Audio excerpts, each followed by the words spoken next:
están? Siempre es un gusto saludarlos. Bienvenidos al servicio informativo de la televisión pública. Son las 6 de la mañana, 30 minutos. Arrancamos de inmediato. Mi nombre es Abraham Verduga. Aquí los titulares.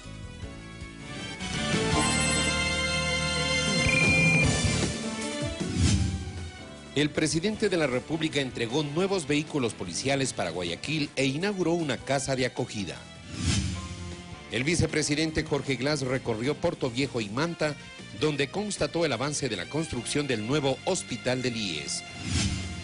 El ministro de Trabajo dio el ultimátum al empresario Álvaro Noboa para que pague la deuda a los ex trabajadores de la Hacienda La Clementina.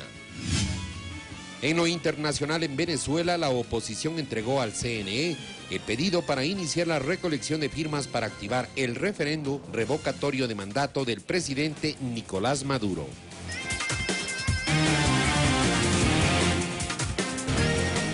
Vamos con el desarrollo de la información. 2 vehículos policiales para Guayaquil y la inauguración de una casa de acogida para jóvenes consumidores de drogas fueron parte de las actividades que cumplió el presidente Rafael Correa en el puerto principal.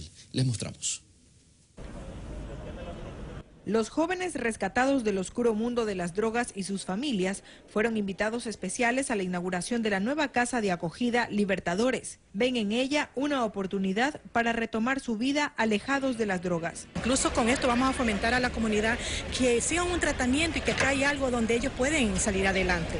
Cuando un joven escucha clínica piensa que es el maltrato, la discriminación, cosa que yo le puedo dar mi voto de confianza, que la casa de acogida ha sido un lugar diferente. Al momento, el lugar cuenta con espacios físicos, infraestructura y profesionales para dar tratamiento a 30 adolescentes entre los 12 y 17 años con problemas de adicciones. Que pasarán aquí una etapa de reposo, una etapa de reinserción, una etapa de acompañamiento. El presidente Correa destacó la importancia de haber reformado leyes para combatir a los peligros que acechan a la juventud. Con la colaboración de la Asamblea, logramos disminuir esas dosis y ahora esos microtraficantes van con sus besos a la cárcel, compañeros. No se trata de que estamos criminalizando la pobreza, se trata de que estamos defendiendo a nuestros jóvenes.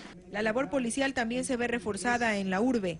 130 nuevos patrulleros son parte de la flota vehicular en el Distrito Metropolitano de Guayaquil para potenciar las acciones de prevención del delito y mantener el orden público. Y esto se ha demostrado con una importante inversión que supera los 750 millones de dólares desde el año 2007, con implementación también de políticas públicas que han generado resultados sin precedentes. Son 130 vehículos patrulleros con una inversión de 5.3 millones de dólares que se suman a los 590 que ya sirven en la ciudad junto con 853 motocicletas. La agenda del presidente de la República en el puerto principal incluyó un recorrido por el Guasmo Sur en los terrenos donde se proyecta construir una unidad educativa del milenio. Asimismo, mantuvo una reunión con el Comité Interinstitucional de Drogas para conocer el avance de la gestión de los 6 ministerios que lo conforman. Mirta Carrillo, Ecuador TV. Y luego de eso, el tradicional conversatorio con la prensa. Allí el jefe de Estado se refirió al pedido de un salvoconducto humanitario hecho por uno de los hijos del expresidente Abdalá Bucaram Ortiz para que éste pueda asistir al velorio y funeral de su hermano Adolfo Bucaram. El presidente aseguró que este carecía de argumento legal a pesar de la situación que originó la solicitud de excepción. Esto dijo. No había fundamento jurídico para su petición. Pero lamentablemente esto ha dado pauta a los politiqueros de siempre, ¿no? Qué pena que se juegue con estos casos tan delicados, pero no existe en nuestro ordenamiento legal y constitucional la capacidad del jefe de Estado para contradecir una decisión de la justicia y otorgar un salvoconducto para alguien que tiene, no sé si sentencia ejecutoriada ya, ¿no? Me parece. Tiene el orden de prisión, etcétera, para que ingrese al país. No existe esa posibilidad. De su parte, el vicepresidente Jorge Glass desarrolló su agenda en Manabí, donde realizó algunos recorridos por la ciudad de Portoviejo y Manta. El fin de su visita fue constatar los avances de construcción del nuevo hospital del IES y la entrega de maquinarias a la CNL. Este martes, el vicepresidente Jorge Glass visitó la provincia de Manabí. A las 9 de la mañana estuvo en Portoviejo, donde junto al ministro Esteban Albornoz se entregó maquinarias y el parque automotor para el mejoramiento del servicio eléctrico. Este grupo de equipos, grúas, carros canasta, camionetas, equipos de seguridad, es parte de un programa integral en los sistemas de distribución de energía eléctrica. Los trabajadores de la CNEL agradecieron por los nuevos equipos que les permitirán cumplir sus funciones a carta cabal. Una nueva esperanza de trabajo, una nueva esperanza de desarrollo, principalmente en el sector eléctrico. En su visita también aprovechó para recorrer los terrenos en donde se está construyendo el nuevo hospital del IES en Manta, ya que el antiguo fue destruido por el terremoto el 16 de abril. La edificación, que se construirá en un terreno de 42.000 metros cuadrados, tendrá una capacidad para 372 parqueaderos. El vicepresidente Jorge Glass dijo que este será un reto, pero afirmó que estará listo para agosto del 2017. Y ahora con este nuevo hospital, que va a tener 200 camas, es decir, va a tener mejores condiciones de lo que había antes, en un periodo de 12 meses, como ha explicado el presidente del Instituto Ecuatoriano de Seguridad Social, es un enorme desafío, pero así hay que hacerlo. Tenemos lo que es Bahía de Caracas, que estimamos también en pocos días, probablemente menos de 2 semanas, empecemos también la construcción ya de esa unidad médica. Obviamente que esto se suma a las unidades administrativas que también nos colapsaron. Desde Manta, con imágenes de Elías González, Kerly García, Ecuador TV. 6 de la mañana, 36 minutos. Desde el Ministerio del Trabajo se dio una primera evaluación de los resultados obtenidos con la Ley Orgánica para la Promoción del Trabajo Juvenil, regulación excepcional de la jornada del trabajo, cesantía y seguro del desempleo. Escuchemos. A 5 meses de entrar en vigencia las reformas laborales, 9.314 personas accedieron al seguro de desempleo. Así lo confirmó el ministro de Trabajo, Leonardo Berresueta. Es un éxito el tema del seguro de desempleo. Y por supuesto está ayudando a que las personas se acojan a este seguro mientras buscan una nueva alternativa laboral. Está dando resultados la reforma laboral. Además indicó que 1.500 personas se acogieron a las jornadas de trabajo prolongadas y 500 a la jornada reducida. Las empresas están utilizando este mecanismo en casos extremos. Y aquí desmentimos esa afirmación que hacían ciertos sectores de oposición, en donde afirmaban que todos los trabajadores en el país se iban a acoger a la jornada reducida y a la jornada prolongada. Eso es mentira y lo estoy demostrando con cifras. Berresueta ratificó que la cifra de desempleo real en el país se ubica en 5,3%, una de las más bajas de la región, y el subempleo en 16%. Países como Brasil, Colombia, Uruguay, Perú están sobre el 7%, sobre el 7%. Y nosotros, a pesar de todo, a pesar de la apreciación del dólar, de la caída del precio del petróleo, un terremoto de 7.8 grados, seguimos teniendo la tasa de desempleo más baja de la región. Finalmente explicó que a más de 100 días del terremoto, 600 personas ya tienen una fuente de trabajo en Manabí y Esmeraldas. Olga Velasco, Ecuador TV. El ministro del Trabajo, Leonardo Berresueta, dio un ultimátum al empresario Álvaro Noboa para que cancele la deuda que mantiene con los ex trabajadores de la hacienda La Clementina por concepto de desahucio, vacaciones y jubilación patronal. De no hacerlo, anunció medidas. Le doy públicamente al señor Álvaro Noboa Pontón el plazo de 8 días para que proceda a pagar los valores que adeuda a los trabajadores, ex trabajadores de La Clementina.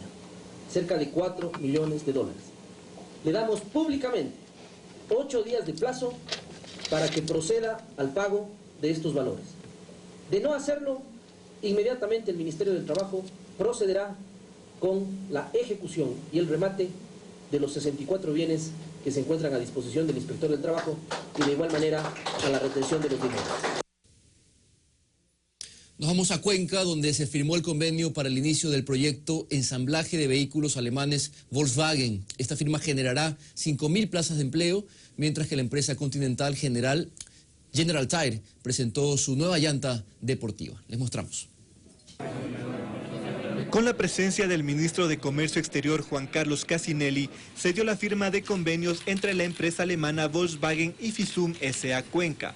El proyecto de ensamblaje denominado Vehículo Utilitario busca incentivar la producción nacional y mano de obra ecuatoriana. En el 2017 se ensamblarán más de 2.000 vehículos, lo que representará la generación de 5.000 plazas de empleo directas y miles de plazas de empleo indirectas.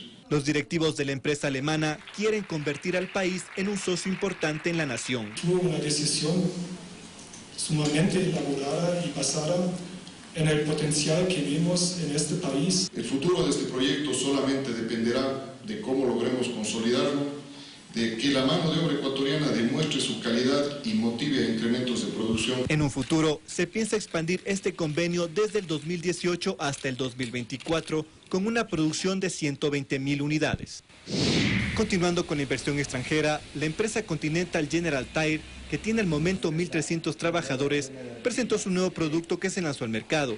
Se trata de la nueva llanta deportiva G-Max R5. El diseño más innovador del mercado y internamente con muchísima tecnología. También manifestó la importancia de la mano de obra nacional en la empresa. Hacer que las inversiones sigan creciendo para justamente eso, ¿no? Defender nuestro empleo y hacer en general todos apoyar para que el país siga creciendo. Alberto Ochoa, Ecuador TV. Totalmente deportivo.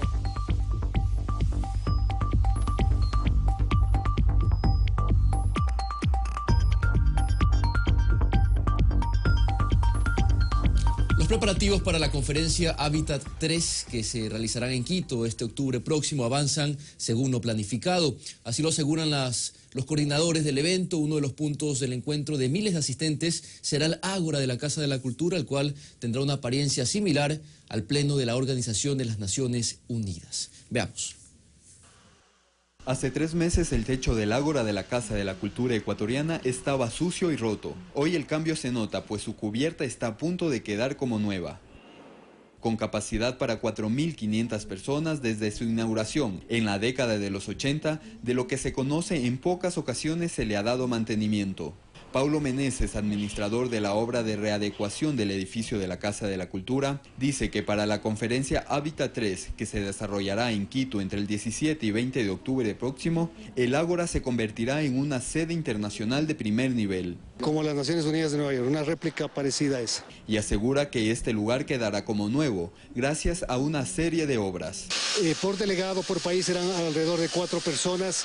Viene con instalación de sus escritorios, micrófonos, traducción simultánea en 6 idiomas, y aquí van a ser las principales conferencias para las Naciones Unidas. El presidente de la Casa de la Cultura, Raúl Pérez Torres, días atrás manifestó que sin duda se viene una nueva etapa para la institución, gracias a la obra física que dejará la conferencia Hábitat 3. Hemos elaborado un nuevo proyecto para la administración de la Casa de la Cultura ecuatoriana, pensando en una reorganización, en una ingeniería, una reingeniería. Las principales exposiciones del Hábitat 3 se llevarán a cabo en el Ágora como en el Parque del Arbolito. Se espera la asistencia de 30.000 personas, 10.000 de las cuales serían extranjeras. Rodrigo Galvez, Ecuador TV. Ahí tenían, son buenas noticias, avanzan con paso firme las obras de planificación de esta gran cumbre Hábitat 3. Y a esta hora me informan, tenemos un contacto telefónico con el montañista Santiago Quintero, quien se encuentra en Pakistán, recordemos, en la búsqueda de alcanzar la cumbre del K2. Santiago, buenos días. Cuéntanos qué ha sucedido estos últimos días con tu expedición al K2. El día 23 íbamos a subir del campamento base avanzado al campo 2. El día 24 íbamos a subir del campo 2 al campamento 3. Y el día 25 íbamos a subir a 8.000 metros de altura al campamento 4. Y el día 26 intentar K2 para bajar el día 27. Y el día 23 a las 5:40 de la mañana, ya desayunados, listos para salir, empacando la maleta, escuchamos un estruendo y un grito de muchos escaladores y sherpas que avalancha. Era una avalancha que se había desprendido un bloque gigantesco de hielo que cayó desde 8.250 metros y arrasó con toda la nieve acumulada, destruyó todo el campamento 4. Ahí estaban cuerdas, botellas de oxígeno a 8.000 metros de altura. Y el campamento 3, donde estaban todas las tiendas, trajes de pluma, sleepings, cocinetas, comida, botellas, 200 botellas de oxígeno. También había cuerda fija. Todos los equipos de montaña de los escaladores fueron destrozados y arrastrados, y esta avalancha comenzó a bajar por la ladera y iba directo hacia nosotros. Impresionante lo que nos describes.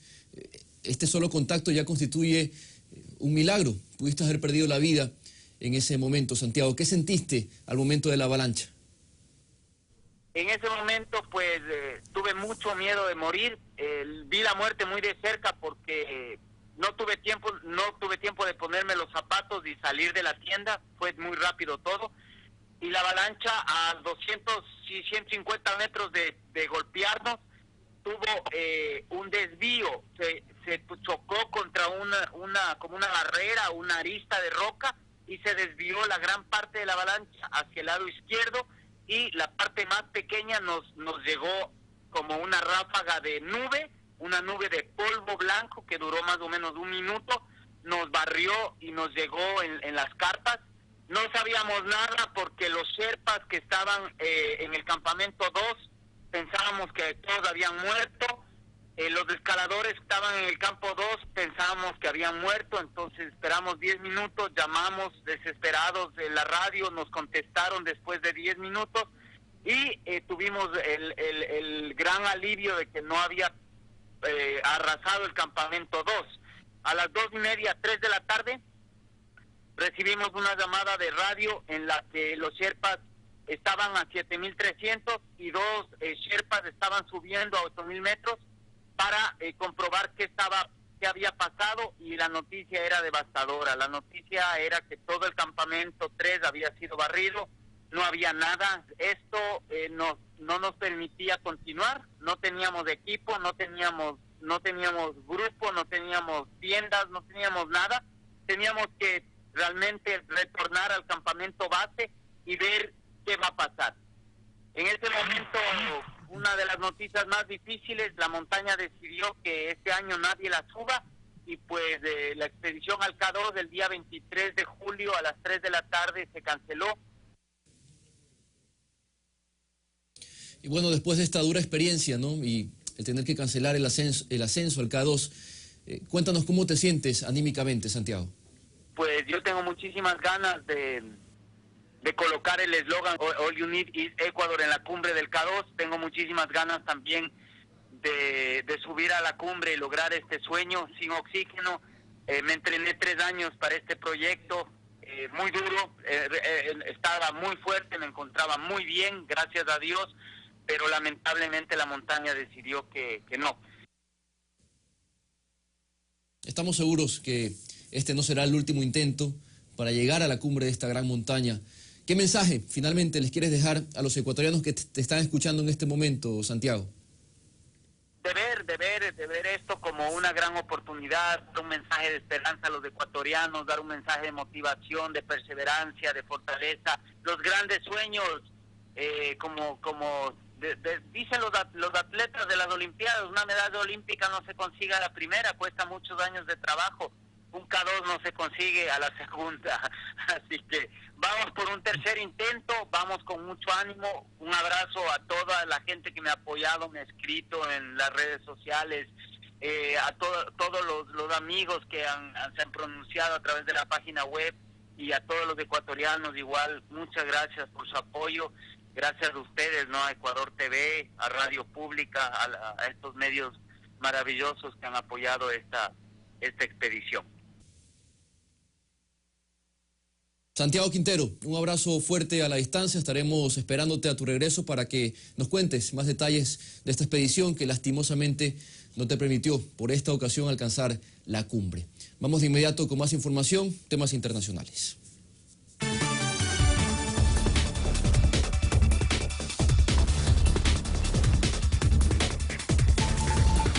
Y bien, avanza la campaña para las elecciones presidenciales en los Estados Unidos. El candidato republicano Donald Trump calificó de diablo a su rival Hillary Clinton y denunció que los comicios serán manipulados. En tanto, el presidente Barack Obama aseguró que Trump no está capacitado para ejercer la presidencia de su país e hizo un llamado a los republicanos para que retiren su apoyo al candidato. Nos Nos vamos a Brasil. El Senado del gigante suramericano retomó las audiencias sobre el juicio político contra la presidenta suspendida Dilma Rousseff, donde su titular, Antonio Anastasia, presentó su informe final a la comisión especial que lleva el caso para que eleve al Pleno de la Cámara Alta el documento y sus recomendaciones. Anastasia insistió en que el juicio debe proseguir hasta su etapa final, mientras su defensa asegura que no existe ninguna prueba en contra de la mandataria. En Venezuela, la oposición entregó al Consejo Electoral la petición formal para iniciar la fase de recolección del 20% de firmas del padrón electoral con el fin de activar el referendo revocatorio del mandato del presidente Nicolás Maduro. Tenemos un informe. La oposición venezolana, agrupada en la Mesa de la Unidad Democrática, entregó al Consejo Electoral la solicitud formal para el referéndum tras superar la primera fase del proceso con la validación de 200.000 firmas. A partir de este martes, el CNE tiene 15 días para responder y establecer una fecha para la recolección de 4 millones de rúbricas. Luego se necesitarán de otros 15 días para habilitar los centros de votación para que el 20% del padrón electoral se pronuncie a favor de revocar o no el mandato del presidente Nicolás Maduro. Frente a las máquinas del CNE, colocando nuestra huella dactilar, para de esa manera quedar convocado finalmente el revocatorio. La oposición espera obtener las firmas entre el 23 y 25 de agosto. Ejercerán presión con movilizaciones convocadas para este miércoles y jueves. Vamos a exigir las condiciones de ese 20%. Si logran obtener las firmas necesarias, la autoridad electoral deberá validar en un plazo de 15 días y 3 días después convocar a la ciudadanía a las urnas, proceso que no podrá superar los 90 días. Desde el oficialismo denuncian amenazas por parte de la oposición y ratifican fraude por el MUD. 10.995 fallecidos que aparecen firmando, 9.333 cédulas inexistentes. El Consejo Electoral tiene en sus manos analizar y debatir si inhabilita o no a la Mesa de la Unidad Democrática, organización que busca ir a las urnas antes del 10 de enero para convocar a elecciones presidenciales. Caso contrario, el actual vicepresidente terminará el mandato en caso de que la ciudadanía revoque el poder a Nicolás Maduro. Fanny Lara, Ecuador TV.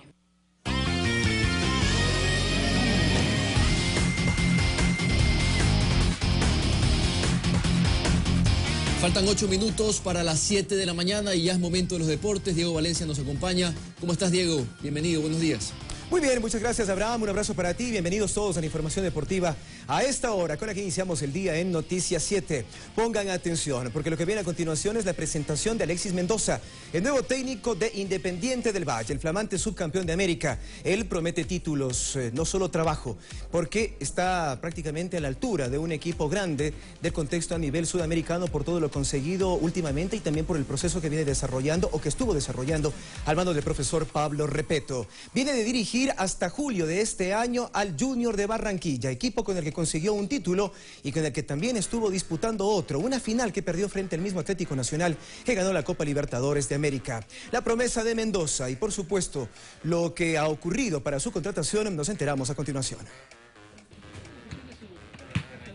Alexis Antonio Mendoza, conocido en nuestro medio por haber sido el asistente técnico de Reinaldo Rueda dentro del proceso de las eliminatorias sudamericanas que llevó a la selección de Ecuador a disputar su tercer mundial en Brasil 2014. Nació en Barranquilla, Colombia, el 8 de noviembre de 1961. Tenemos la misma sensación de que hay que trabajar para buscar los campeonatos tanto locales como a nivel internacional. Y que ese es un reto que hay. La vara está alta, hay que emparejarla o mejorarla. El ahora director técnico de Independiente del Valle formó también parte del proceso exitoso que lideró el mismo Rueda al mando de la selección de Honduras que llevó a los centroamericanos a participar en la Copa del Mundo de Sudáfrica 2010. Alexis Mendoza se desarrolló como futbolista en el Atlético Junior de su ciudad natal de 1983 a 1989. Posteriormente, en 1990, pasó a formar parte del América de Cali, donde logró 2 títulos. Y más tarde, entre 1993 y 1995, retornó al Junior para conseguir 2 campeonatos más. Con la selección de su país y también como jugador, acumuló 67 partidos internacionales, marcando 2 goles entre el 87 y el 97. Formó parte del equipo colombiano en el Mundial de Italia 90 y aunque no jugó, esto le valió para continuar siendo convocado por Pacho Maturana y en el Mundial de Estados Unidos en 1994 disputar el último partido ante Suiza. Alexis Mendoza hizo su debut como entrenador en una competencia internacional el 9 de noviembre del 2007 contra la selección olímpica de El Salvador. En esa oportunidad, el técnico colombiano dirigió a Honduras en el mini torneo disputado en Panamá, clasificatorio al preolímpico de Estados Unidos 2008. En noviembre del 2014, volvió al Junior de Barranquilla como su entrenador y luego de un proceso a corto plazo, el 19 de noviembre del 2015 se consagró campeón de la Copa Colombia, derrotando en la final a Independiente de Santa Fe por 2-0 en la ida y cayendo por 0-1 en la vuelta. Y con esto, logrando su segundo título como director técnico. Tras perder una nueva final, el pasado 20 de diciembre del 2015, y esta vez por el torneo colombiano, frente al Atlético Nacional, terminó su ciclo en el Junior el pasado 19 de julio del 2016. Vamos a plasmar con el tiempo que conozca rápidamente al grupo de jugadores y ver la variedad que podamos tener en nuestra forma de jugar y nuestra forma de salir al campo para enfrentar a un rival que nos obliga o nos precisa para que nosotros podamos cambiar algún módulo para intentar ganar. Luego de algunos inconvenientes con directivos del club, dejó a un equipo invicto con 21 partidos consecutivos en condición de local, siendo este registro el mayor del cuadro barranquillero durante el presente siglo.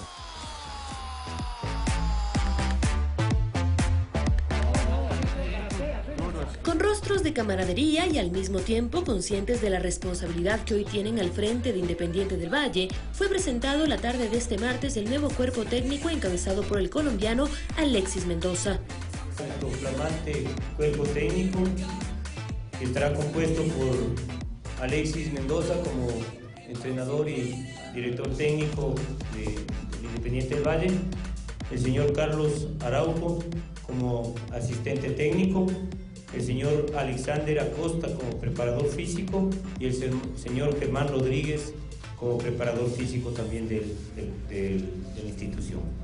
Para el estratega nacido en Barranquilla, el reto al frente del subcampeón de Sudamérica es uno de los más importantes de su carrera, sobre todo por la premura del campeonato local y la combinación con la formación permanente de jugadores.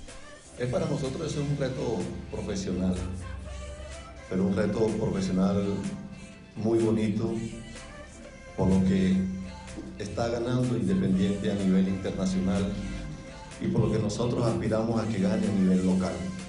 Este lunes, Mendoza dirigió su primera práctica en el predio de Chillo Gijón.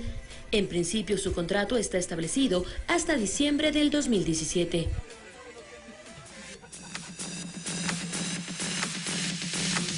Y vamos ahora con la presentación de Arturo Mina, el ex defensor de Independiente del Valle que firmó por River Plate de Argentina.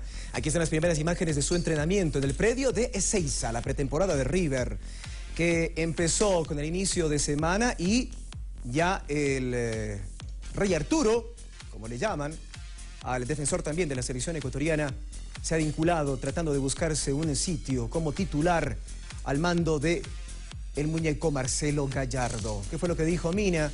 ¿Y cuáles son los entretelones también de esta contratación? Nos enteramos a continuación. Muy orgulloso primero de estar acá y bueno, muy tranquilo. A representar una institución grande como es la de River y bueno, a trabajar y hacer las cosas de la mejor manera, ¿no? Jugaste siempre la liga de tu país, implica para vos un desafío importante y quizás difícil adaptarte al fútbol de la Argentina, ¿cómo lo ves? No, creo que con trabajo y sacrificio creo que me adaptaré rápido a esta liga y bueno, espero que Dios me vea muy bien. Y a propósito de llegadas, llegó al Ecuador el peruano Irben Ávila, el nuevo delantero por fuera de Liga Deportiva Universitaria de Quito, en lo que será su primera experiencia internacional. Ávila promete trabajo. Y por supuesto es uno de los que ha solicitado a Alex Adriano Guinaga para continuar con esa temporada, la 2016, y tratar de terminar con éxito, alcanzando, quién sabe, una clasificación al menos a nivel internacional.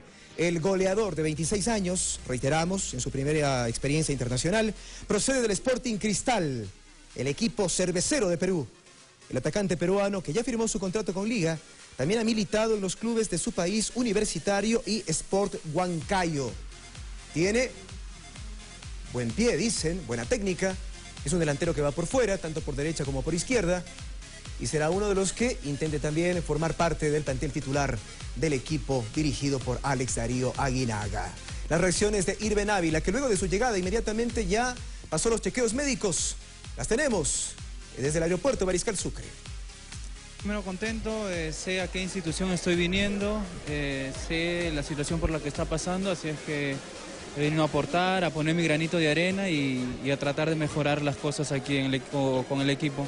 Irben, ¿qué significa en su paso, en su carrera deportiva, este paso a Liga Deportiva Universitaria? Un paso importante, creo que es un paso que estaba esperando. Qué mejor oportunidad que un equipo como Liga se haya fijado en mi persona, que tenga la aprobación del técnico, de los directivos. Creo que no hay mejor respaldo que tener todo eso a favor mío. Vengo a préstamo por 1 año con opción a compra. La idea mía es tratar de hacer las cosas bien acá, que sea un trampolín para más adelante buscar otro mercado o si no quedarme acá en Liga. De hecho que sí, es mi 4.º club. Estuve en Huancayo primero, que es un lugar de altura también, así es que trataré de adaptarme lo antes posible al equipo.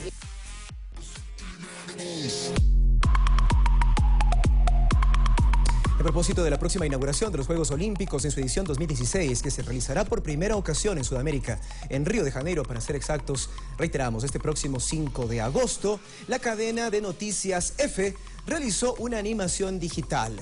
¿Se imaginan a Usain Bolt corriendo a la par con un leopardo? Pues estas, entre otras comparaciones de competencias muy singulares, las revisamos a continuación. A menos de un mes de los Juegos Olímpicos 2016, la agencia EFE ha diseñado una entretenida animación digital en la que realiza comparaciones entre los logros obtenidos por diferentes deportistas en distintas épocas del olimpismo, en la que queda clara la fortaleza y la velocidad de la élite del deporte mundial. Entre varios de quienes se destacan en la producción está el jamaiquino Usain Bolt, quien, ni con su mejor tiempo en la prueba de 100 metros, 9 segundos y 58 centésimas, sería derrotado por un leopardo, pero no tendría problemas para vencer a un camello. ¿Y qué tal un salto de Mike Powell, que con su mejor registro, 8 metros 95 centímetros, el atleta estadounidense podría cruzar una carretera de 2 carriles? Aunque su salto quedaría corto con el de un animal especialista, como el canguro. El saltador de pértiga francés, Renaud Lavelienne, quien guarda un récord de 6 metros 16 centímetros, sería capaz de superar la altitud de un edificio de 2 pisos. También los clavadistas olímpicos tienen su espacio en esta serie de comparaciones, ya que saltan una altitud de 10 metros, una medida similar a la de 3 pisos. En 1986, el ucraniano Yuri Sedige lanzó su martillo más allá de la longitud de un tren subterráneo. Esto es, 86 metros 74 centímetros, con lo que estableció un récord mundial. 10 años más tarde, el atleta checo Jan Selesny lanzó su jabalina más allá de la longitud de un campo de fútbol, logrando una distancia de 94 metros. Y en el 2015, en la categoría de más de 105 kilos, el ruso Alexei Lovchev levantó 264 kilos, lo que equivale a un armario de roble de 2 metros de alto por 2 de ancho.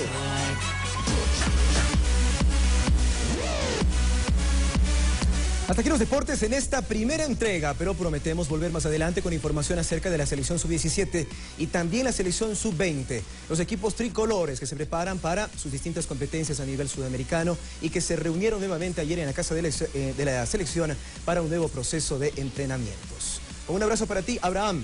Nos vemos más tarde. Buenos días.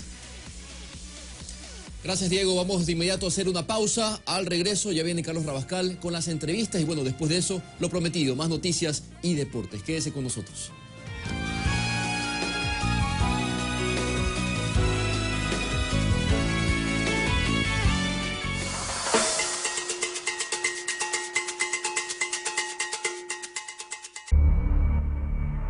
La base de la civilización europea, aquí, en Sudamérica, dentro de la Cueva de los Tallos. ¿Izquierda? Sí, izquierda. Cada vez que nos acercamos a esta leyenda de saber o no si es que hay seres en el inframundo, la adrenalina sube. ¿Listos?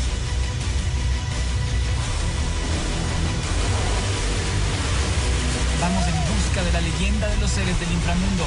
No te pierdas este domingo Rodando Ecuador Leyendas a las 21 horas. La energía de la vida en movimiento. Ecuador TV, somos todos. Hay personas con habilidades increíbles por todo el mundo. Una leyenda africana cuyo estómago puede soportar el peso de un jeep. Es tener todo el cuerpo trabajando al mismo tiempo. Un cantante con una voz más fuerte que un avión despegando. Es como disparar un láser. Un experto en artes marciales con piernas más fuertes que un bate de béisbol. Hay que superar el miedo. No te pierdas el gran estreno de Superhumanos. Domingo a las 18 horas. Ecuador TV, somos todos. Sé parte de la generación sin límite, porque hablar y mensajear sin límite es tener más. Con los nuevos paquetes de Claro prepago sin límite, habla y mensajea ilimitadamente, como siempre lo soñaste. Además incluyen megas gratis para que pases conectado. Con $2 tengo ilimitado por 2 días, con 3 por 3 días. Y con mi paquete de 6 por 6 días ilimitado a todas las operadoras. Activa tu paquete enviando ilimitado al 5000. Únete a Claro y vive sin límite, porque Claro te da más. Importantes acontecimientos mundiales que tienen impacto en nuestro país. Hay quienes piensan que estos son temas lejanos. Alguna vez lo fueron. Conocer su problemática. Desde una perspectiva diferente, Abraham Verduga analiza los matices de este mundo al revés. América Latina fue declarada zona de paz. Jueves, 22 horas. Y su reprise, sábado, 20 horas.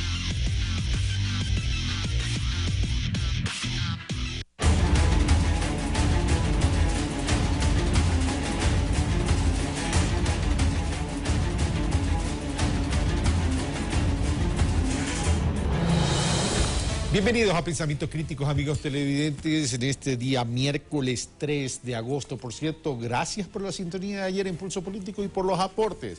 Un tema trascendente, los retos del sector agropecuario que va más allá de los agrícolas. En una hora es bien difícil poder llenar las expectativas y cumplir con todos los temas que se deben tratar en relación al sector agropecuario. Así que ratifico y reconfirmo mi compromiso con ustedes. Establecer una agenda temática punto por punto para que cada punto sea un programa. Evidentemente no puede ser secuencial porque no puedo abarcar solo en un sector de la economía todos los pulsos políticos, pero me comprometo a eso porque es un tema que debemos exigirle a los candidatos a la presidencia de la República. Bueno, el día de hoy está con nosotros, Verónica Arias, asambleísta y además miembro del CAL, con quien vamos a conversar sobre la propuesta que en representación de su movimiento ARE están presentando para enmiendas constitucionales. Verónica Arias, buenos días, gracias por estar con nosotros. Este fin de semana tuve la oportunidad de entrevistar al alcalde del municipio de Loja, José Bolívar Castillo, y con quien traté, por cierto, sobre propuestas a enmiendas constitucionales. Primero, ¿por qué de nuevo enmiendas constitucionales y de qué se trata? Bueno, muy buenos días, Carlos. Gracias por la gentil invitación. Un saludo a los amigos televidentes. Nosotros como Movimiento ARE nos adherimos al pacto ético que plantea el Gobierno Nacional. Nosotros consideramos que efectivamente es necesario que servidores públicos y quienes quieren participar para una dignidad de elección popular no tengan inversiones en paraísos fiscales. Pero consideramos necesario agregar a la consulta popular que se va a realizar en el mes de febrero del año 2017 otra serie de preguntas que consideramos que son necesarias para poder garantizar equidad en nuestro país. Son 11 propuestas de enmiendas constitucional que presenta el ARE. No vamos a tener tiempo para tratar las 11 propuestas. Es decir, ¿cuáles son las más relevantes que a criterio de Verónica Arias se deben tratar a profundidad? Bueno, yo creo que debemos discutir temas que, sobre todo, ponerlos en la palestra, ¿no? Ponerlos en la mesa de debate. Yo he escuchado a los candidatos de la oposición una serie de consignas y mensajes proselitistas que están lejos de ser un plan de gobierno serio para el país. ¿Cómo corregirlo? Ellos dicen, por ejemplo, que quieren devolverle la libertad al país, la democracia, echar abajo el primer paquete de enmiendas, echar abajo la ley de comunicación y vender los aviones presidenciales. ¿Qué es lo que proponemos nosotros?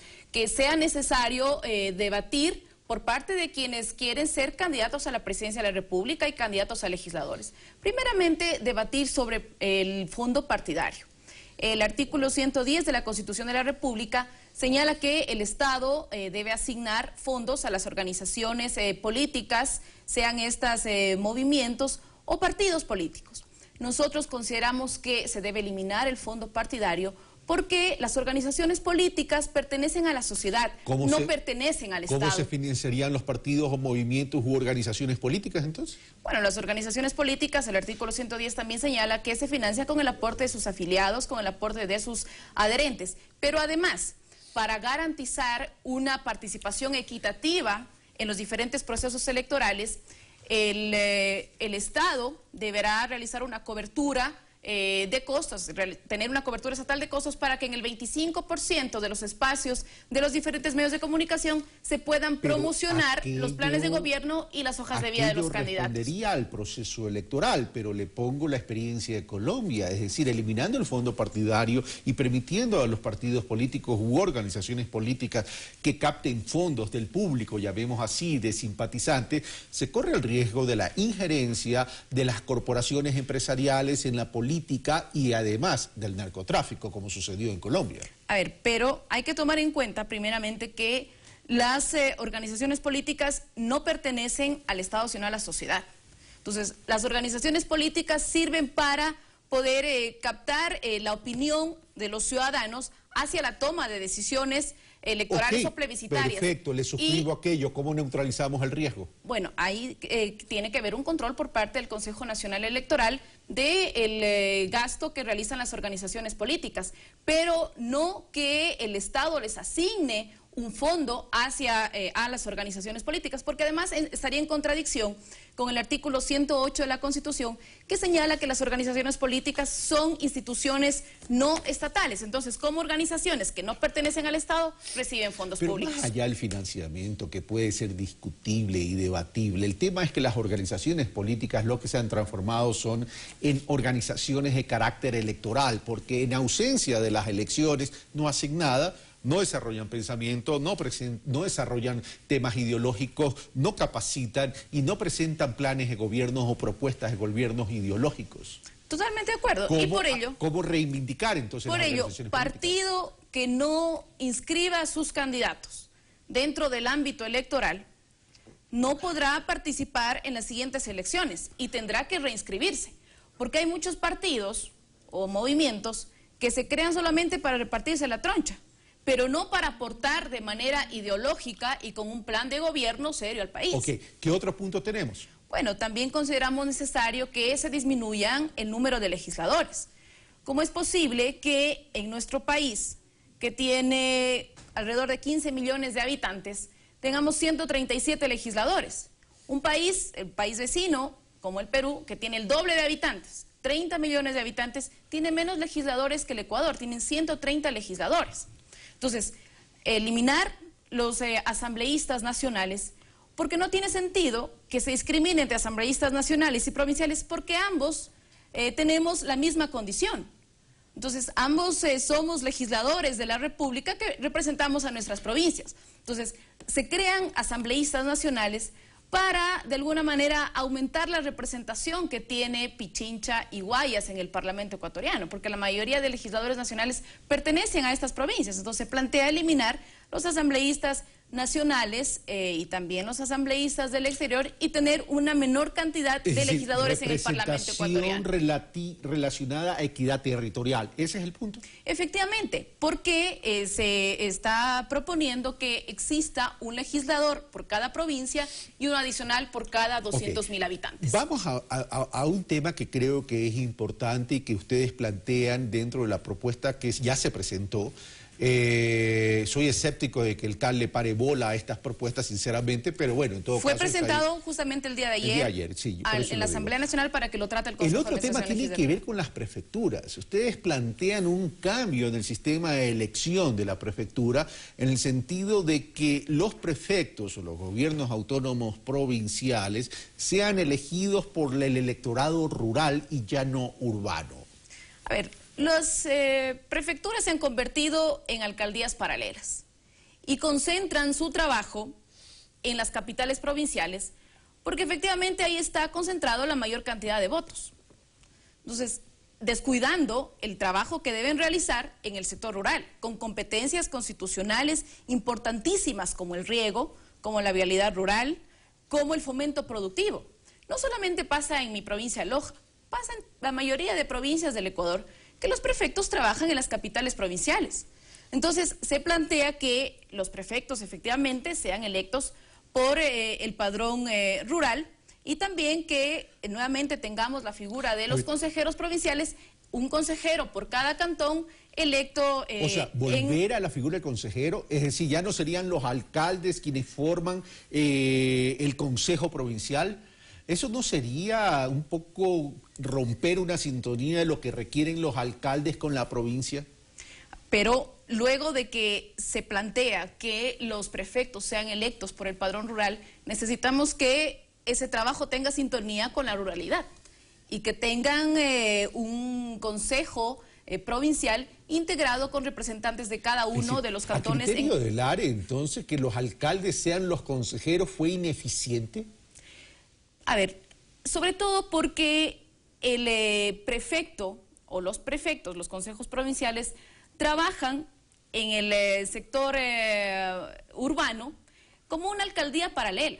Entonces, yo creo que es necesario que podamos plantear una organización en las competencias de los diferentes niveles de gobierno y que los prefectos trabajen efectivamente en el sector rural de nuestro país. Yo hubiera esperado que el ARE, con todo el ímpetu que tiene José Bolívar el Chato Castillo, hubiera retomado, sobre todo él, que dice ser, y de hecho ha escrito algunos libros sobre el tema de centralización, hubiera tomado el tema de la regionalización, que tímidamente se escribió en la Constitución de Montecristi y prácticamente permanece oculta dentro de la vida democrática del país en términos de la regionalización, que hubiera podido apalancar mucho más el desarrollo de las El tema de la regionalización también está incluido en esta propuesta que estamos presentando como Movimiento ARE, en el que podamos tener en la Constitución de la República claramente establecida la organización territorial de nuestro país, porque la equidad no puede ser un proceso voluntario, no puede ser un proceso opcional. Entonces, la equidad es un derecho al que tenemos todos los ciudadanos, todos quienes habitamos en este país, y precisamente el país, nuestro país debe estar estructurado de una manera horizontal, tal como lo hemos venido planteando hace varios años, y esa es otra de las propuestas que está establecida en lo que le hemos presentado tanto al señor Presidente de la República como también a la Asamblea Nacional. Bueno, le deseo suerte. Insisto, soy un poco escéptico que el CAL acepte estas propuestas de enmiendas constitucionales, porque la idea de ustedes es que se plantee junto con el pacto ético el 17 de febrero del 2017. Efectivamente, hay otros movimientos que plantean el pacto por la transformación. Nosotros planteamos un pacto por la equidad, que va más allá, que no se reduce a una coyuntura electoral, sino que queremos aportar para que nuestro país cuente con una estructura que permita garantizar eficiencia en la administración del Estado. Verónica Arias, asambleísta y miembro del CAL, muchas gracias por estar con nosotros y habernos presentado y compartido cuál es la idea de estas propuestas de enmiendas constitucionales. Nosotros continuamos en brevísimos momentos. Gracias.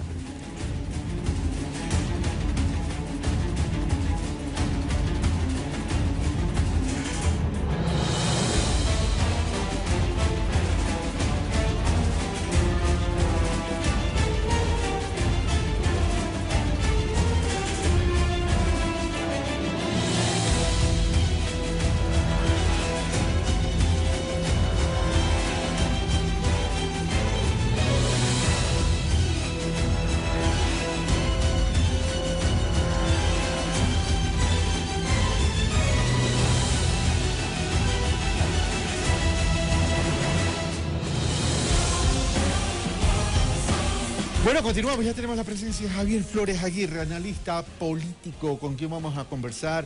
Bueno, en momentos de alianzas, porque hay alianzas por todos lados, no es alianzas por ahí, hay alianzas el Unidos, Social Cristiano, Madre Guerrero, con otros movimientos de derecha y de izquierda, o sea, ha llamado la atención en el tema de Compromiso Ecuador. Ayer se anunciaron otros integrantes, miembros de Pachacútec, exmiembros o partidarios o antes aliados del Partido Social Cristiano, etcétera, etcétera. Pregunto, Javier Flores, te saludo, buenos días, bienvenido. ¿Hay coherencia ideológica en esta política ecuatoriana y sobre todo frente a este proceso electoral? Bueno, no se vislumbra mucho de coherencia ideológica cuando hay tantas alianzas que parecen pegarse de manera muy artificial, ¿no? Uno piensa, por ejemplo, en un caso reciente, el de César Montúfar, un tipo que tiene una trayectoria intelectual importante y que sin embargo me parece que se está aliando con personas con las cuales tradicionalmente él no se habría llevado bien, pero me parece a su vez que él está siendo, en este caso, muy pragmático como político y está buscando un espacio que le permita visibilizarse y alcanzar un espacio en la Asamblea Nacional. Me parece que esa es su apuesta y es legítima, por supuesto. Lo que sí extraña o hace un poco ruido es que sea con actores políticos con los cuales parecería tener mucho más que diferencias que acuerdos. Y en esencial yo recuerdo que en este mismo espacio nos entrevistaste a César Montúfar y a mí el año pasado, me parece que fue para diciembre del año pasado, y él mencionaba un detalle sumamente interesante. Él decía que del gobierno actual debería mantenerse la equidad y debería cambiarse la forma de liderazgo político. Y me parece que se está aliando con alguien que se parece demasiado a aquello que él quería en su momento cambiar, porque el liderazgo político de Nebot también es tan vertical como puede serlo el de Correa, y si llegara a ser en algún momento presidente de la República, en el supuesto de que se llegara a lanzar y llegara a obtener esa dignidad, no creo que variaría en las formas de liderazgo autoritario de lo que uno pudo ser y de lo que el otro podría ser y llegar al poder, porque de hecho es lo que hace en su territorio cantonal. Se lo maneja de una forma absolutamente vertical, en la cual las ordenanzas de participación ciudadana están circunscritas a lo que el alcalde determine como políticas que lleva a cabo el Consejo. En estos momentos de alianzas, porque hay alianzas por todos lados, también se habla mucho del pragmatismo, pero el pragmatismo puede sustentar, puede fortalecer y apalancar acuerdos, porque, a ver, César Montúfar es un hombre de centro y de pronto uno podría decir que dentro del mapa ideológico está un poco en el centro y un poquito a la izquierda. ¿Qué acuerdos podría llegar con el Partido Social Cristiano Madera de Guerrero? Es decir, porque esto no es cuestión de ganar, solo de competir en las elecciones y tratar de ganar. O sea, ¿cuál es la propuesta cuál es la propuesta de gobierno donde se articule la visión de la derecha del Partido Social Cristiano y la visión de concertación que se supone no es de derecha? Pero es que volvemos un poco a la primera pregunta. En realidad, hay muchos actores que simplemente están acomodándose a un escenario político y todavía no definen una ideología concreta que los represente. Uno piensa, por ejemplo, en el Movimiento de la Unidad. ¿Qué realmente amalgama ese movimiento ideológicamente? Uno observa lo que se presentó como propuestas por parte de la precandidata a ese movimiento, que igual de todas maneras tiene que determinarse en un futuro quién será efectivamente el que lo represente, pero que por ahora existe una precandidata lanzada de manera unilateral y que fue un claro mensaje por parte del Partido Social Cristiano de cómo piensa jugar estas elecciones, con qué pragmatismo lo piensa hacer. Pero si uno observa las tres propuestas del Partido Social Cristiano, una ya está en la ley, que básicamente lo que se cumplen las asignaciones de los GATS, no es ninguna novedad, no es ni siquiera un cambio legislativo. Otra propuesta se relaciona con evitar que dinero asignado a otras entidades sea retirado. El caso del ISTA, por ejemplo, me parece razonable, pero no creo que sea tampoco una gran propuesta para el país en esta instancia. Y la tercera es incentivar zonas deprimidas del país, pero sin dinero. ¿Sí? Como no hay dinero, entonces se supone que sería más sencillo hacerlo, porque precisamente estamos en una época crítica, pero a su vez sin dinero, ¿qué tipo de incentivo sería ese que sea tan efectivo como para lograr incentivar las zonas deprimidas del país como Tuncán o Manabí? Hay un común denominador, no se presentan propuestas de modelos de desarrollo alternativos. Exactamente, esas propuestas, por ejemplo, tienen un alcance mediático, creo que así han sido recibidas así en la prensa nacional que se ha encargado de difundirlas, pero no son un cambio al modelo de desarrollo, no son una propuesta integral de un cambio económico o político, no es ni siquiera una propuesta institucional. Yo creo que en ese sentido me parece que Nebot es una buena apuesta con un tipo como Montúfar, que tiene criterios y que ha escrito sobre temas institucionales y, por ejemplo, para su movimiento Concertación, ocasión publicó un libro que en esa ocasión tuvimos ocasión de comentar, en el cual desarrollaba varias hipótesis acerca de cambios institucionales que son necesarios, que es necesario discutirlos también. La presencia de Montúfar dentro de este acuerdo en Unidos, me refiero al Partido Social Cristiano y el resto, y Madera de Guerrero y el resto de las organizaciones, sobre todo en territorio, ¿aliviara un poco la figura fuerte ideológica del Partido Social Cristiano, tratando de entrar a la sierra? El tema es, pero esto no es cuestión de alianzas, de membretes y todo, esto es cuestión de votos también.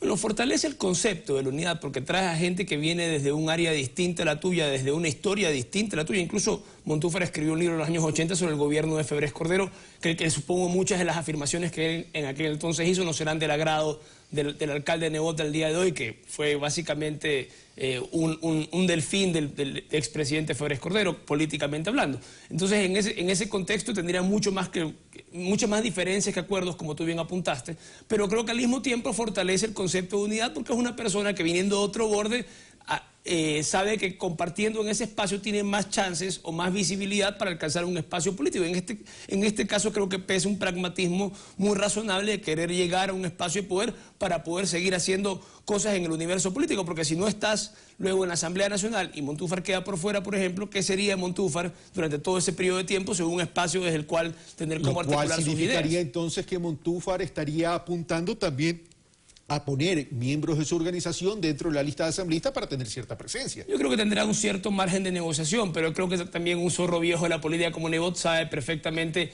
cuánto se le puede dar y cuánto no, dado el aporte que recibe. Claro, por supuesto, porque ahí la parte dominante evidentemente es la parte que ha propuesto ya una precandidata presidencial y que tiene la sartén por el mango en términos de la administración de ese grupo político, dado el liderazgo de la persona que lo dirige. ¿Hay elementos diferenciadores en lo que propone Compromiso Ecuador y lo que propone Unidos? La verdad es que es difícil distinguirlo al día de hoy porque no existe todavía una base programática sólida de los partidos. Están en una fase de consolidación que para mí sigue siendo el elemento principal. Estás buscando alianzas, buscando cómo visibilizarte para luego tener una plataforma sobre la cual discutir. Hay que recordar que todavía el proceso electoral no comienza, falta bastante camino por recorrer todavía. Hay 18 precandidatos, solo 2 claros que serían Lasso y Dalo Bucaram, y todavía hay muchas fichas que se están moviendo dentro de los partidos y entre ellos. Estamos hablando entonces de estrategia política de marketing para construir percepciones de que se va incrementando el apoyo a efecto de que en algún momento esto pueda reventar electoralmente en términos de votos. ¿A eso te refieres? Así es, están tratando de generar espacios de visibilidad para poder contar dentro de las opciones de los votantes, dentro de un grupo que tenga posibilidades. Eso es lo que se está buscando. El mismo universo electoral, considerando que no hay elementos diferenciadores importantes, ¿qué tan factible es entonces llegar para ellos a una segunda vuelta electoral? Pero es que en el contexto de la película grande, yo creo que lo que se piensa por parte de la oposición al día de hoy, creo que Nebot ha sido muy claro en este mensaje, es que va a haber una segunda vuelta, que no hay 4 de cada 10 ecuatorianos que voten por el proyecto de país. Nebot ha sido muy claro en esa afirmación, cree que hay segunda vuelta y cree que el mejor situado de la tendencia, de lo que vagamente se denomina la tendencia, que es básicamente el acuerdo en que hay que reemplazar a Correa, más que un acuerdo programático en cómo hacer para reemplazar a Correa en la práctica una vez que se esté en el poder. Una cosa es opinar y oponerse a algo y otra cosa es gobernar y hacer algo. Son 2 momentos muy distintos. Hay una fase agonal y una fase arquitectónica, y la fase arquitectónica es mucho más compleja porque tienes que ya luchar con el mundo real. Tienes que ahí efectivamente hacer notar tus dotes de buen administrador, y eso es bastante complicado, más todavía en países que, como el Ecuador al día de hoy, está enfrentando un proceso de recesión económica bastante importante. Y hay otro tema, no solamente de gobernar, sino gobernar desde la Asamblea en caso de que no se tenga el resultado positivo en la presidencial. Por supuesto, y un escenario de pugna de poderes como el que vivió Ecuador básicamente del 79 al 2006, es un escenario que los ecuatorianos recuerdan con bastante desagrado, porque tradicionalmente las cosas no salían. De hecho, teníamos una de las más bajas tasas de cooperación entre Ejecutivo y Legislativo, el Ecuador en América Latina, porque básicamente no nos poníamos de acuerdo. No se ponían de acuerdo las 2 más importantes funciones del Estado en cuanto a su administración y a la ejecución de las obras que a la gente le importa, y realmente ese escenario podría ser un viejo país a la vista, digámoslo así, de cara a lo que podría pasar el próximo año. ¿A tu criterio la Asamblea Nacional estaría atomizada? Es bastante probable. Yo creo que el nivel de votos bastante excepcional que se obtuvo la vez pasada no se va a repetir.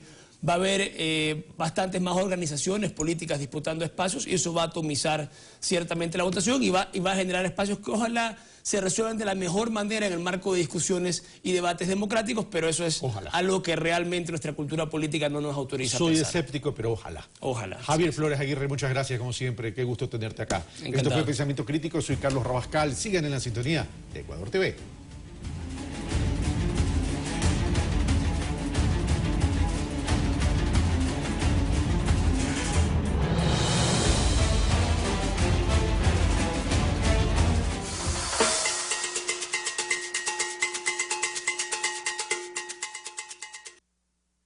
El terremoto del 16 de abril fue una dura prueba para todos. Para Seguros Sucre, significó el desafío más grande de su historia. La aseguradora envió a la zona de desastre a más de 200 profesionales para apoyar a miles de familias de Manabí y Esmeraldas con la liquidación oportuna de sus siniestros. Hasta julio se ha cumplido con el pago de más del 90% de los reclamos presentados y seguimos cumpliendo.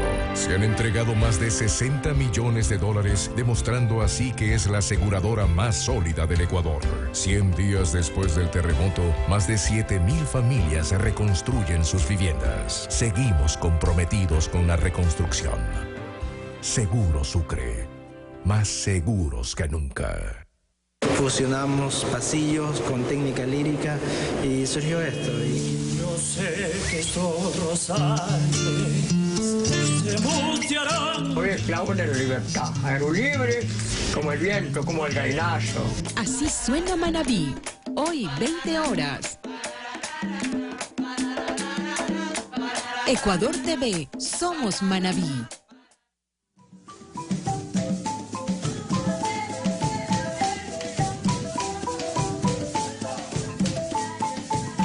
Se ha visto una mejora, un cambio, porque mire que ya están las veredas, ya las calles están adoquinadas, entonces uno pues ya desde que baja de su casa es adoquín y hasta que llega al establecimiento educativo, adoquín y veredas, ¿no? La ampliación del sistema de alcantarillado y adoquinado en el cantón San Lorenzo es una obra más del trabajo conjunto entre el GAD municipal y el gobierno de la Revolución Ciudadana a través del Banco de Desarrollo, que permite que hoy más de 18,000 habitantes vivan cada día el cambio que la Revolución Ciudadana ha llevado por todo el Ecuador. Banco de Desarrollo del Ecuador. Financiamos obras para cambiar la vida de la gente. Patria para todos. Confesiones. Ese cuadro del dinero que se iba a pagar, se solicitó la ametralladora 380. Realidades. En el camino uno conoce personas que le ayudan porque uno les pide un favor, ellos no se niegan. Riesgos. Si alguien comete aquí un error, por pequeño que sea, sería fatal. Grandes documentales te traen historias jamás contadas. Todos los miércoles, 23:30. Ecuador TV, somos todos.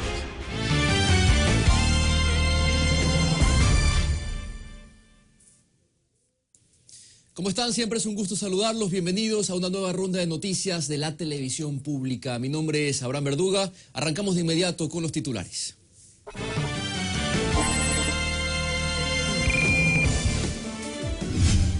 La CONAIE y su brazo político Pachacutic, con marcados fraccionamientos, realizarán sus elecciones primarias. El Consejo Nacional Electoral desarrolló un nuevo simulacro de cara a las elecciones del 2017.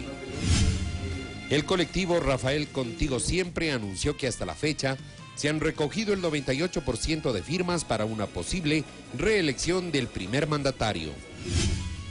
En lo internacional, en Venezuela, la oposición entregó al CNE el pedido para iniciar la recolección de firmas para activar el referendo revocatorio de mandato del presidente Nicolás Maduro.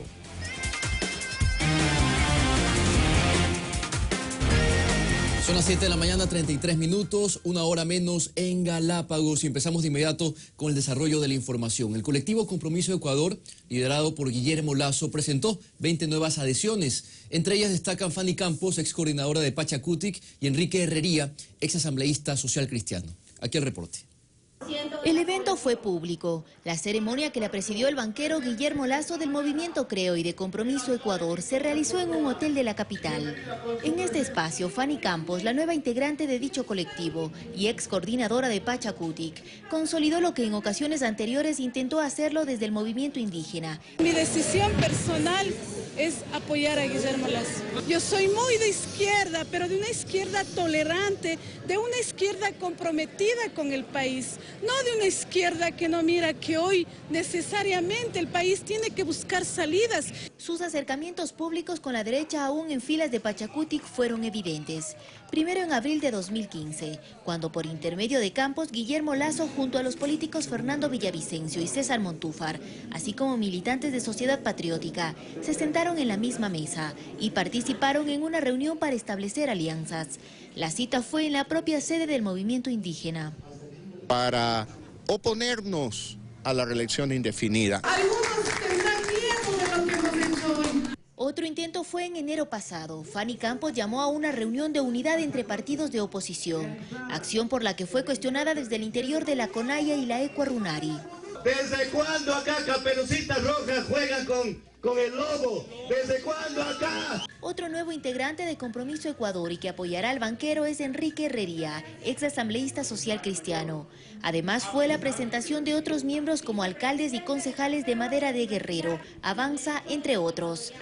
A criterio de Guillermo Lazo, con estas figuras se consolida su colectivo, con miras a las elecciones presidenciales de 2017. Olga Velasco, Ecuador TV. Ahí tienen, así se van moviendo las fichas en el tablero de ajedrez electoral. La Conaya y su brazo político Pachacutic evidencian fraccionamientos en año preelectoral y en la semana en que se llevarán a cabo sus elecciones primarias. Tenemos un reporte. Pachacutic llega a las primarias del próximo 6 de agosto con 4 candidatos, para así participar en el proceso de selección del binomio presidencial del Acuerdo Nacional por el Cambio, donde prima la tendencia de centroizquierda. Pero paralelamente la CONAIE tiene líderes locales y nacionales respaldando precandidatos presidenciales e intentos de unidad de diversas tendencias. Hay un segmento de la CONAIE que comulga con el gobierno y el proyecto de la Revolución Ciudadana en Chimborazo. Otro, que liderado por el prefecto de Morona, Santiago Marcelino Chumpi, forma parte de la Convergencia Democrática por la Unidad comandada por Jaime Nebot. Y ahora está Fanny Campos, quien era coordinadora de Pachacutic y que se adhirió a Compromiso Ecuador, colectivo que tiene como figura principal a Guillermo Lazo del Movimiento Creo. Con Abdalá Bucaram, con Mawad, con Lucio Gutiérrez, tuvieron cuota política. Entonces ahora se ve ya con más claridad que hay más intereses politiqueros, ni siquiera políticos. Tanto Pedro de la Cruz como Franklin Columba, dirigente de la FENOCIN, creen que existe un distanciamiento entre las bases y la dirigencia. Exclusivamente se puede identificar que hay intereses de ciertos actores políticos en búsqueda de sus beneficios personales. Califican este tipo de alianzas y acuerdos como movimientos coyunturales en año de definiciones políticas. Ellos mismos hablan de que hay que unirse para derrotar al Correa. Es decir, son en la actualidad porque están desesperados mirando ver cómo realmente ganar las elecciones en este 2017. Alexis Moncayo, Ecuador TV. La representante del colectivo Rafael Contigo Siempre anunció que hasta la fecha ya se han recogido el 98% de firmas que el Consejo Nacional Electoral solicita para poder realizar la consulta popular que permitiría una eventual reelección del primer mandatario. El mes de julio empezamos la recolección formal a nivel nacional. Han pasado 31 días, un poquito más, en los cuales hemos logrado 916,000 firmas. El Consejo Nacional Electoral nos notifica con el padrón, que son 929,000 firmas, pero nosotros ya tenemos 916,000. Estamos a 13,000 firmas de lograr lo que el Consejo Nacional Electoral solicita. Aunque nosotros nos hemos autoimpuesto un plazo y también nos hemos autoimpuesto un número de firmas, que es 1 millón de firmas. Esperamos hacerlo hasta fines de esta semana y, si es posible, ya entregar la siguiente semana. Y seguimos con el tema electoral. En la Dirección Provincial Electoral de Pichincha, el Consejo Nacional Electoral desarrolló un nuevo simulacro de cara a las elecciones del año 2017. Con esta ya suman 19 de estos ejercicios, en los cuales se consideran las etapas de inscripción de candidaturas, fase de escrutinio y transmisión, y bueno, la publicación de resultados. Con estas experiencias se pretende transparentar y lograr mejores prácticas electorales en los próximos comicios. Escuchemos. toda una gira de simulacros operativos y técnicos, de pruebas de concepto, de todo lo que significará el proceso electoral del 2017. Siempre hemos dicho que lo importante no solo es la planificación, sino también la ejecución, y me parece que todos estos ensayos, todos estos simulacros, todo esto pone a prueba al Consejo Electoral y a sus áreas técnicas, a sus áreas operativas, en nuestro único objetivo, el respeto absoluto a la voluntad de la gente. Por tanto, enhorabuena que con la reunión del día de hoy, en donde tenemos justamente a las provincias de Orellana, Sucumbíos, Napo, Galápagos y a la Delegación Provincial Electoral del Pichincha, podemos cerrar este primer ciclo de simulacros, de flujos, de pruebas de concepto que nos ha dejado muchos, sin duda, respuestas y preguntas también con respecto al proceso y que nos permite ir mejorando nuestras prácticas electorales. 7 de la mañana, 39 minutos, una hora menos en Galápagos. Clever Jiménez ya no ostenta el cargo de legislador, por lo cual la Asamblea no puede pronunciarse sobre el levantamiento de la inmunidad.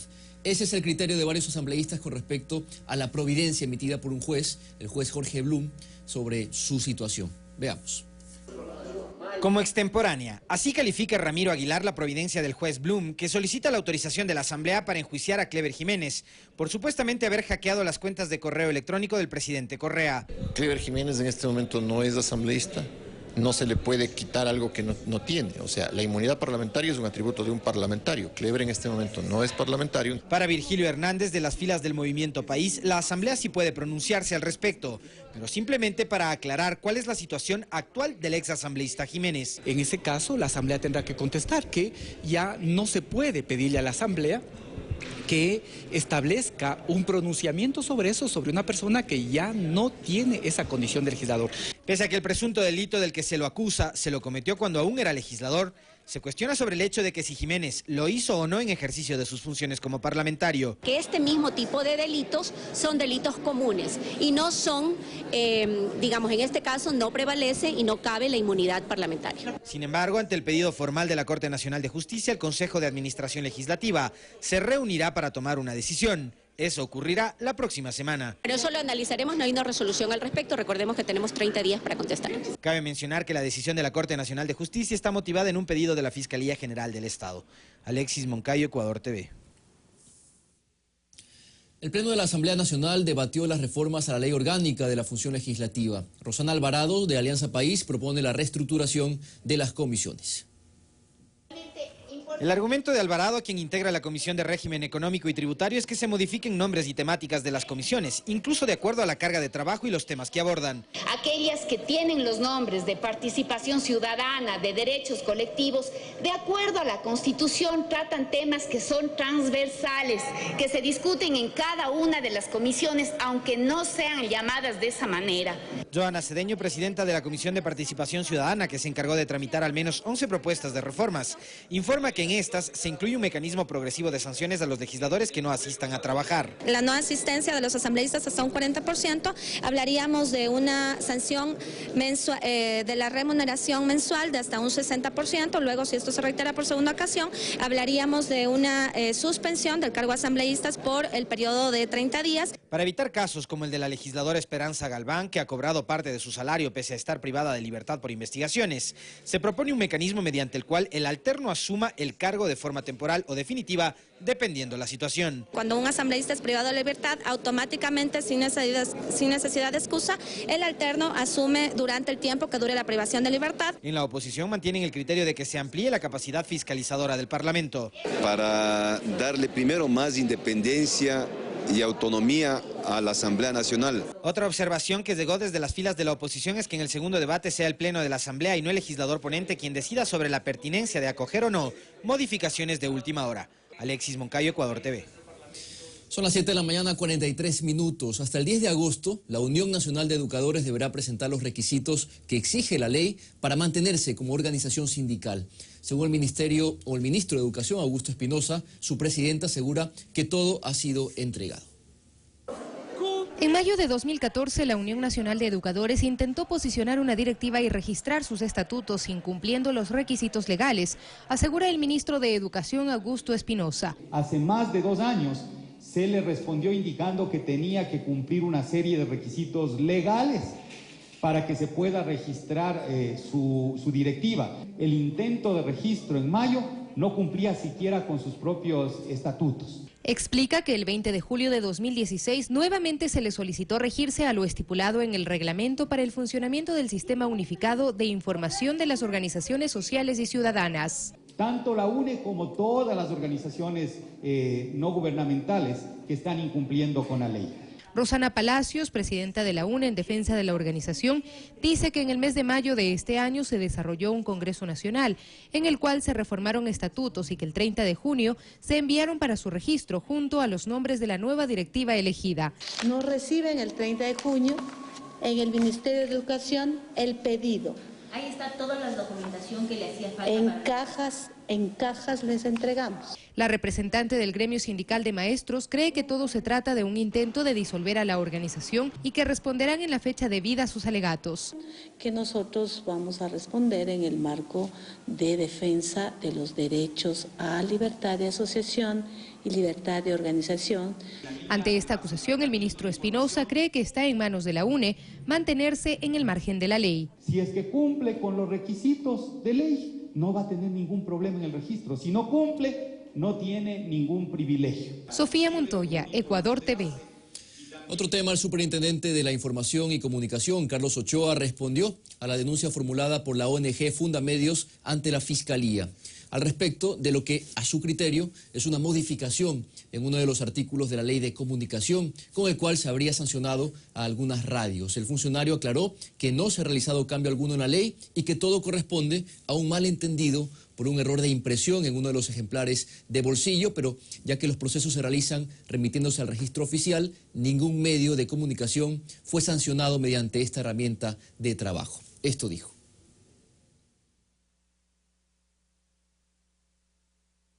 Bueno, vamos con otro tema, Semana de la Lactancia. La prevalencia de la lactancia materna en los primeros 6 meses de vida es actualmente del 43.8%. Las políticas estatales buscan aumentar esta cifra al 64% en el año 2017.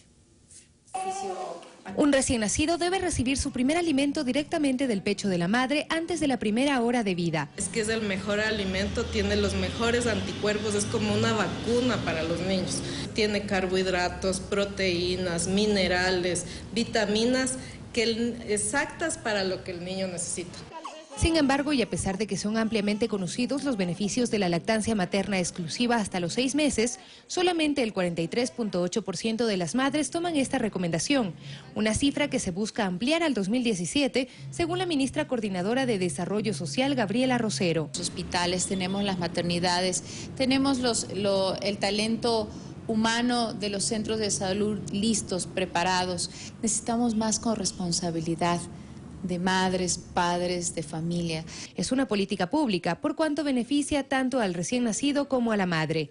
En el lactante, por ejemplo, reduce en 60% el riesgo de muerte súbita infantil, aumenta la inteligencia de los bebés, disminuye en 19% el riesgo de padecer leucemia en la niñez, reduce el riesgo de sobrepeso y obesidad en un 13% y el riesgo de diabetes tipo 2 en 35%, mientras que en la madre disminuye el riesgo de tener cáncer de mama en un 26% y de ovarios en un 37%. Además, las madres que amamantan tienen un 32% menos de riesgo de tener diabetes tipo 2. Pues el vínculo entre la madre y el niño, los niños son más seguros en su personalidad cuando reciben lactancia materna. Otro aporte estatal es la implementación de 8 bancos de leche en todo el país, mientras por otro lado se prohíbe la promoción de leches de fórmula o tarro que pueden afectar la salud del bebé. El objetivo de esos bancos es que a través de esta acción solidaria los bebés no queden sin poder tener ese derecho a ese calostro, esa primera leche materna. Con motivo de la Semana de la Lactancia Materna, el Ministerio de Salud realizará varias actividades, entre ellas una feria que será inaugurada este miércoles en la maternidad Isidro Ayora. Sofía Montoya, Ecuador TV. Vamos con información fuera de nuestras fronteras. 22 personas desaparecidas dejan las lluvias en la India. Además, un avión se incendió en un aeropuerto de Dubái. Más en el siguiente resumen. El jefe de la misión de las Naciones Unidas en Colombia dijo que la misión internacional verificará el alto al fuego bilateral entre el gobierno del país y las Fuerzas Armadas Revolucionarias de Colombia, FARC, así como la entrega de armas por miembros del grupo guerrillero. Esta misión se compone de unas 500 personas entre civiles y militares de toda América Latina. 5 personas murieron y 18 quedaron heridas tras un accidente de autobús en una carretera del centro de California. De los heridos, 5 de ellos están en condición crítica y fueron trasladados a los hospitales más cercanos. Según las autoridades, el vehículo se estrelló contra un poste. 2 autobuses cayeron a un río después de que un viejo puente se derrumbara en el oeste de la India, dejando al menos 22 personas desaparecidas. Los equipos de rescate no han encontrado los vehículos. Varias partes del país han sido azotados por las fuertes lluvias debido a la temporada del monzón que se extiende de junio a septiembre. Los sudafricanos acuden a las urnas para elegir a sus alcaldes y concejales en una jornada electoral que transcurre de momento sin incidentes. El primer partido de la oposición, la Alianza Democrática, aspira por primera vez tener mayoría en ciudades como Pretoria, Post Elizabeth y Johannesburgo. Un avión de la aerolínea de Medio Oriente Emiratos se incendió. Los 275 pasajeros a bordo fueron evacuados. El hecho se dio en el principal aeropuerto de Dubái. En un video publicado en redes sociales se observa cómo el humo salía de la aeronave sin que hasta el momento se conozcan las causas del accidente. Fernanda de la Bastida, Ecuador TV.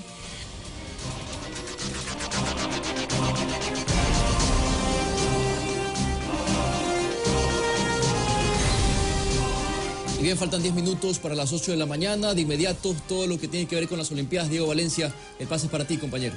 Gracias, Abraham, muy amable. Vamos a iniciar con información deportiva que tiene que ver con los Juegos Olímpicos de Río de Janeiro 2016. Y en una nota especial vamos a revisar a aquellos nombres que pertenecen a un equipo especial de refugiados. No pertenecen a ningún país. Son deportistas afectados en sus respectivos países por el conflicto, por la guerra y las consecuencias que deja ella. El Comité Olímpico Internacional ha decidido darles un membrete. Los refugiados, deportistas de élite, que lamentablemente no podrán tener una bandera. Son atletas de Siria, Sudán del Sur, Congo y Etiopía, quienes forman parte del primer equipo de refugiados que participará en una de las citas deportivas más importantes, los Juegos Olímpicos. Competirán en 3 deportes: atletismo, judo y natación. Las personas subestiman a los refugiados, como si no fueran seres humanos como ellos. Pero veo que los refugiados pueden descubrir sus talentos y parecerse a los demás y no ser subestimados. En la ceremonia de apertura de los Juegos, este grupo de refugiados desfilará con la bandera olímpica por delante del equipo de Brasil, el anfitrión. En su primera conferencia de prensa, la nadadora siria Yusra Mardini dijo que además de demostrar que son buenos deportistas, también son buenas personas. No sabemos el mismo idioma, no somos de los mismos países, pero la bandera olímpica nos une. Todos juntos, y ahora estamos representando a 60 millones de desplazados en todo el mundo. Sus historias son el reflejo de uno de los dramas más tristes de nuestros días, la guerra y el conflicto.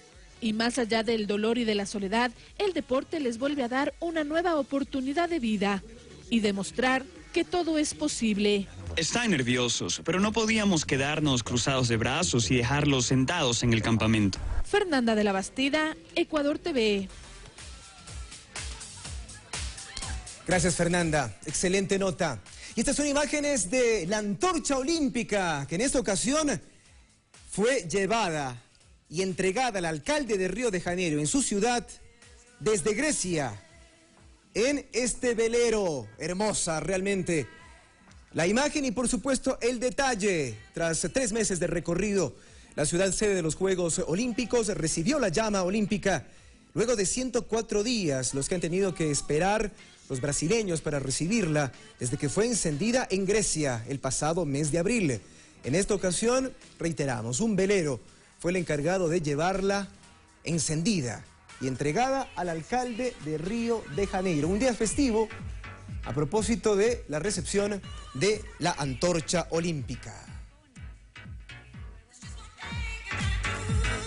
7 de la mañana con 53 minutos, una hora menos en la región insular. Y a propósito de los Juegos Olímpicos de Río de Janeiro 2016, les hemos preparado una nota acerca de los números que más llaman la atención de estos Juegos Olímpicos. Entre otros, por ejemplo, los 25.000 periodistas acreditados, las 60.000 comidas que se servirán en un comedor que resulta tan extenso en su aforo que tranquilamente podrían estacionarse 5 aviones Airbus.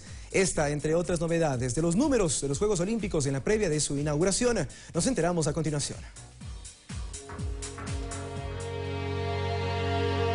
Este 5 de agosto, una nueva edición de los Juegos Olímpicos se inaugurarán en Río de Janeiro.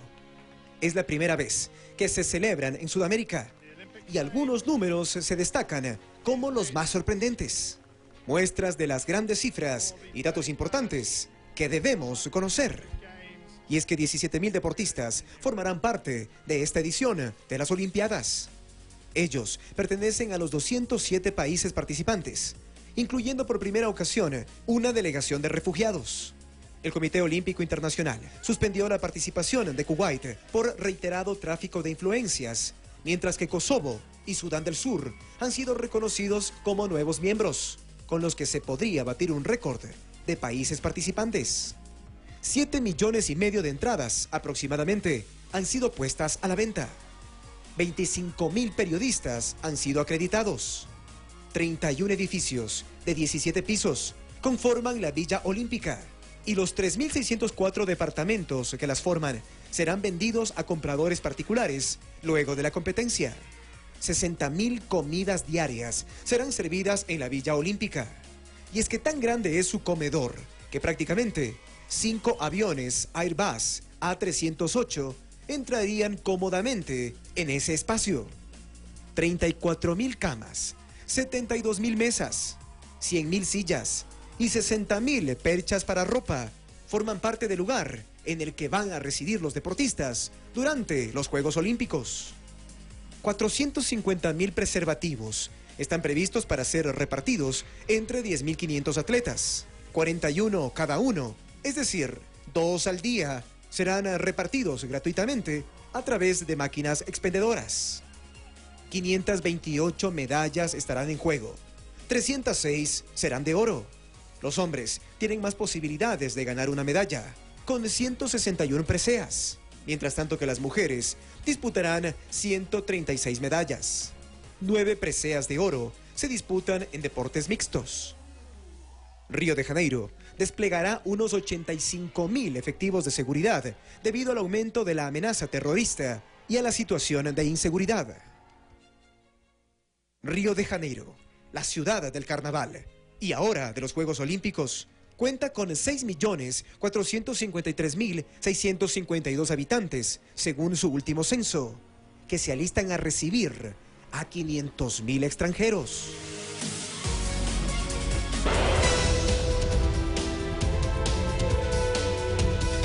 El ex técnico de Liga de Quito en su época dorada, entre el 2008 y el 2011, ha sido elegido como el nuevo director técnico de la selección de Argentina. El Patón se dio varias entrevistas a varios medios de comunicación a nivel internacional y deja varias frases, entre ellas la siguiente: con Messi hay que hablar de fútbol, hay que charlar de fútbol, no tratar de convencerlo de que cambie su decisión. Y si es que él todavía cuenta con ser parte de la selección argentina, pues bienvenido. Entre otras, repasamos a continuación varias de aquellas entrevistas que ha cedido a varios medios a nivel internacional. Y más allá de la inusual presentación al frente de la selección argentina, este martes Edgardo Bauza se refirió por primera vez acerca del desafío que implica dirigir al combinado de su país. Es el desafío más grande que he tenido. Contento porque me llega en un buen momento personal, en un buen momento profesional también, para tomar decisiones. La verdad que estoy contento ante un desafío tan grande. El Patón, que llega en principio al albiceleste hasta el término del Mundial de Rusia 2018, reconoció los objetivos que traza inmediatamente para su trabajo en el combinado patrio y analizó también el tema de la renuncia de Lionel Messi. La idea es charlar, es hablar de fútbol. Voy a ver si encuentro la manera de poder juntarme con él. Vamos a agotar las posibilidades para que podamos tener una charla, y una charla de fútbol. Previo a su vinculación en la selección de Argentina, Edgardo Bauza dirigió a Rosario Central, Vélez Sarsfield, Colón de Santa Fe y San Lorenzo de su país, así como Sporting Cristal del Perú, Liga Deportiva Universitaria de Ecuador, el Al Nassr de Arabia Saudita y a Sao Paulo de Brasil, sumando así un total de 766 partidos al frente de equipos de primera división, con 328 victorias a su haber, 211 empates y 226 derrotas cosechadas, consiguiendo un rendimiento promedio del 52%. Pasamos al tema local porque las selecciones sub-17 y sub-20 regresaron a la casa de la selección para cumplir con un nuevo microciclo. En la mira, sus próximas competencias sudamericanas. Un nuevo microciclo reúne a los seleccionados ecuatorianos de fútbol de las categorías sub-17 y sub-20 en la casa de la selección. Desde la mañana de este martes y por un periodo de tiempo en el que se aprovecha al máximo las próximas competencias sudamericanas, están casi en la puerta del horno para los equipos tricolores. Nosotros en juveniles hayamos logrado ya como 3 clasificaciones y a nivel femenino igual, pues eso hace que los entrenadores se hayan preparado de mejor forma y ahora el producto que nos llega acá es mucho mejor trabajado. Los muchachos vienen trabajando más en volumen de trabajo, ¿no? Vuelvo y repito, con las instituciones. Entonces la parte física es la que menos nos preocupa. Gonzalo Alcocer, el director técnico de la versión sub-17 del equipo de todos, destaca la evolución y colaboración de los clubes que, a pesar de no estar obligados por reglamento a alinear a un elemento juvenil, en el caso de los de la Serie A, estos, según él, están apostando a procesos entre los que se destacan elementos de grandes condiciones. Mauricio Quiñones, que incluso estuvo hace poco nomás en una pasantía en Alemania, y él estuvo haciendo una pasantía donde, según información de los directivos del Independiente, le fue muy bien. En este rubro, uno de los jugadores con mayor experiencia, a pesar de su juventud, es el volante ofensivo de apenas 16 años, Mauricio Quiñones. Sus derechos le pertenecen a Independiente del Valle, y como parte de sus sueños está el de enfrentar a Luis Antonio Valencia. Mi meta es llegar a Inglaterra, jugar en el Manchester City algún día y nada, hacer las cosas allá. Quiñones, con sus compañeros, se destacan en las categorías formativas de sus respectivos equipos, guardando como premisa la responsabilidad y la motivación. Mi motivación primeramente es mi familia. Yo tengo en mi cabeza que tengo que sacar adelante a ellos, sacarlos donde están y hacerle una vida mejor.